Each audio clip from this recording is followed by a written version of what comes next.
Assalamualaikum warahmatullahi wabarakatuh. Di sini saya akan menjelaskan mengenai perspektif masyarakat pada pilihan transportasi umum sebagai barang publik dalam kehidupan sehari-hari.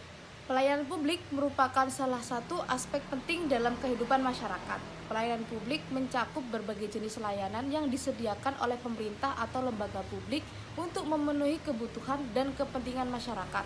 Dalam hal ini, pelayanan publik membahas tentang pengertian, tujuan, prinsip, jenis-jenis, tantangan, inovasi, peran masyarakat, dan keberhasilannya. Pelayanan publik dapat didefinisikan sebagai segala bentuk layanan yang diberikan oleh pemerintah. Selanjutnya, tujuan utama dari pelayanan publik adalah untuk memenuhi kebutuhan dan kepentingan masyarakat secara adil, efektif, dan efisien. Pelayanan publik dapat ditemukan dalam berbagai bidang, salah satunya adalah transportasi. Pelayanan publik di bidang transportasi mencakup layanan transportasi umum seperti bus, kereta api, dan pesawat terbang. Pemerintah atau lembaga publik bertanggung jawab untuk menyediakan sarana transportasi yang aman, nyaman, dan terjangkau bagi masyarakat. Transportasi umum memainkan peran sebagai salah satu aspek penting dalam kehidupan sehari-hari masyarakat. Dalam konteks ini, transportasi umum dapat memainkan peran vital dalam memenuhi kebutuhan mobilitas dan kualitas hidup masyarakat. Beberapa peran pelayanan publik di bidang transportasi, contohnya meningkatkan aksesibilitas, mendorong mobilitas, meningkatkan kualitas hidup, mengurangi kemacetan lalu lintas, dan menjaga lingkungan. Keuntungan dan kerugian menggunakan transportasi umum. Menggunakan transportasi umum memiliki keuntungan dan kerugian yang perlu dipertimbangkan oleh masyarakat. Beberapa keuntungan menggunakan transportasi umum antara lain, biaya lebih terjangkau dibandingkan dengan menggunakan kendaraan pribadi. Dan kerugian menggunakan transportasi umum terkadang tidak sesuai dengan jadwal pribadi, kemungkinan terjadi keterlambatan atau gangguan layanan, terbatasnya rute, dan jangkauan transportasi umum. Faktor-faktor yang mempengaruhi pilihan transportasi umum adalah yang pertama, faktor ekonomi. Ketersediaan transportasi umum yang terjangkau secara finansial menjadi pertimbangan utama bagi masyarakat. Biaya tiket atau tarif transportasi umum harus sesuai dengan kemampuan ekonomi masyarakat. Dan yang kedua adalah faktor kenyamanan. Kenyamanan dalam menggunakan transportasi umum menjadi faktor penting dalam memilih model transportasi. Faktor-faktor seperti kebersihan, kenyamanan, tempat duduk, dan fasilitas yang disediakan akan mempengaruhi keputusan masyarakat dalam menggunakan transportasi umum. Yang terakhir adalah faktor keamanan. Keamanan menjadi faktor yang sangat penting dalam memilih transportasi umum. Masyarakat akan memilih transportasi umum yang memberikan rasa aman dan nyaman selama perjalanan. Tantangan dalam pelayanan publik di bidang transportasi. Yang pertama adalah infrastruktur yang kurang memadai. Salah satu tantangan utama dalam pelayanan publik di bidang transportasi adalah infrastruktur yang kurang memadai. Banyak daerah yang masih menghadapi masalah dalam hal jaringan jalan, transportasi umum yang terbatas, dan kurangnya sarana transportasi yang modern. Hal ini membuat aksesibilitas masyarakat menjadi terbatas dan menghambat mobilitas ekonomi. Yang kedua adalah kepadatan lalu lintas. Tantangan lainnya adalah kepadatan lalu lintas yang tinggi, terutama di daerah perkotaan. Kepadatan lalu lintas dapat menyebabkan kemacetan yang berdampak negatif pada efisiensi transportasi dan kualitas hidup masyarakat. Diperlukan upaya yang lebih baik dalam mengelola lalu lintas dan menciptakan solusi yang inovatif untuk mengatasi masalah ini. Dan yang terakhir adalah kurangnya kesadaran dan etika pengguna transportasi. Tantangan lainnya adalah kurang kesadaran dan etika pengguna transportasi. Banyak masyarakat yang tidak mematuhi aturan lalu lintas, tidak menghormati hak pengguna jalan lainnya, dan tidak menjaga kebersihan dan keamanan transportasi umum.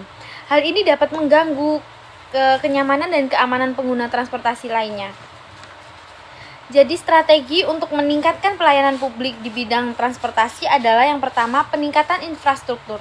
Untuk mengatasi tantangan infrastruktur yang kurang memadai, diperlukan investasi dalam pembangunan infrastruktur transportasi yang lebih baik. Pemerintah perlu memperluas jaringan jalan, meningkatkan kualitas transportasi umum, dan memperkenalkan teknologi transportasi yang lebih efisien. Yang kedua adalah pengelolaan lalu lintas yang lebih baik. Untuk mengatasi kepadatan lalu lintas, diperlukan pengelolaan lalu lintas yang lebih baik. Pemerintah perlu mengembangkan sistem transportasi yang terintegrasi, memperkenalkan transportasi yang efektif, dan mendorong penggunaan dan berkelanjutan seperti transportasi umum dan sepeda. Dan yang ketiga adalah peningkatan kesadaran dan etika penggunaan transportasi. Untuk meningkatkan kesadaran dan etika penggunaan transportasi, diperlukan kampanye edukasi yang lebih intensif. Pemerintah perlu melakukan sosialisasi mengenai aturan lalu lintas, pentingnya menghormati hak pengguna jalan lainnya, dan pentingnya menjaga kebersihan dan keamanan transportasi umum. Selain itu juga diperlukan penegakan hukum yang lebih ketat terhadap pelanggaran lalu lintas. Yang selanjutnya yaitu pembahasan persepsi masyarakat terhadap kualitas transportasi umum. Teori pilihan rasional menurut James S. Goldman adalah pendekatan dalam ilmu rasional sosial yang mengasumsikan bahwa individu membuat keputusan yang rasional berdasarkan pertimbangan-pertimbangan yang mereka anggap paling menguntungkan. Teori ini berfokus pada bagaimana individu mengambil keputusan dan situasi yang mereka melibatkan pilihan-pilihan yang berbeda, dan bagaimana mereka mengevaluasi konsekuensi-konsekuensi dari setiap pilihan. Dasar-dasar teori pilihan rasional. Teori pilihan rasional didasarkan pada beberapa asumsi dasar. Yang pertama yaitu individu dianggap memiliki preferensi yang konsisten dan transitif. Artinya mereka dapat membandingkan dan memilih di antara pilihan-pilihan yang berbeda. Yang kedua yaitu individu dianggap memiliki informasi yang lengkap dan akurat tentang pilihan-pilihan yang tersedia dan konsekuensi-konsekuensinya. Yang ketiga yaitu individu dianggap memiliki kapasitas kognitif yang cukup untuk memproses informasi dan melanjutkan perhitungan rasional. Dan yang keempat yaitu individu dianggap memiliki tujuan-tujuan yang jelas dan konsisten. Proses pengambilan keputusan. Dalam teori pilihan rasional, proses pengambilan keputusan dapat dijelaskan dalam beberapa tahap. Yang pertama yaitu individu mengidentifikasi masalah atau situasi yang memerlukan pengambilan keputusan. Yang kedua, individu mengumpulkan informasi tentang pilihan-pilihan yang tersedia dan konsekuensi-konsekuensinya. Yang ketiga yaitu individu mengevaluasi informasi tersebut dan membandingkan pilihan-pilihan yang ada. Yang keempat yaitu individu memilih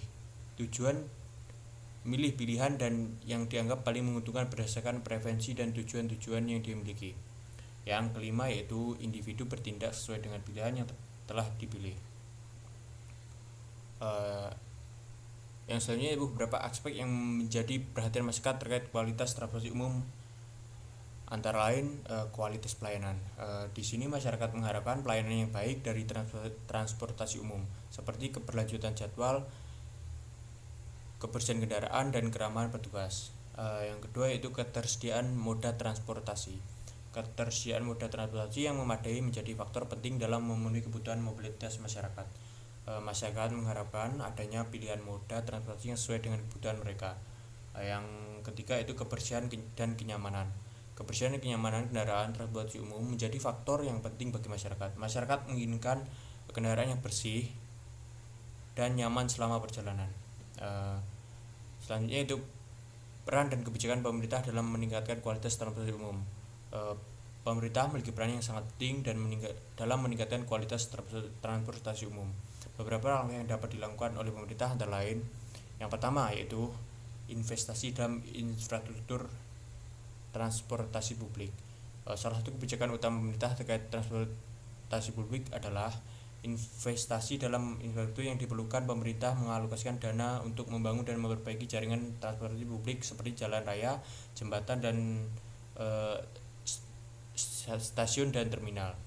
Investasi ini bertujuan untuk meningkatkan aksesibilitas, efisiensi, dan transportasi publik. Yang kedua yaitu pengembangan jaringan transportasi publik. Pemerintah juga mendorong pengembangan jaringan transportasi publik massal seperti kereta api, bus rapid transit, BRT, dan MRT. Kebijakan ini bertujuan untuk mengurangi kemacetan lalu lintas dan meningkatkan mobilitas penduduk di perkotaan. Dengan adanya jaringan transportasi massal yang luas, masyarakat dapat dengan mudah dapat cepat berpindah dari satu tempat ke tempat lain. Yang ketiga yaitu subsidi transportasi publik. Untuk mendorong penggunaan transportasi publik, pemerintah memberikan subsidi kepada operator transportasi. Subsidi ini dapat berupa subsidi harga tiket atau subsidi operasional. Dengan adanya subsidi ini, biaya transportasi publik menjadi lebih terjangkau bagi masyarakat, sehingga mendorong lebih banyak orang untuk menggunakan transportasi publik daripada kendaraan pribadi. Yang ketiga yaitu pengaktifan transportasi publik. Dan yang keempat yaitu penyediaan fasilitas dan pelayanan yang baik. Selain pemerintah juga bertanggung jawab dalam menyediakan fasilitas dan pelayanan yang baik bagi pengguna transportasi publik. Hal ini meliputi pembagian halte dan shelter yang nyaman, peningkatan keamanan di dalam kendaraan, dan penyediaan informasi yang jelas mengenai jadwal dan rute transportasi publik. Dengan adanya fasilitas dan pelayanan yang baik, masyarakat akan merasa lebih nyaman dan aman dalam menggunakan transportasi publik. Yang berikutnya yaitu dampak dalam kehidupan sehari-hari.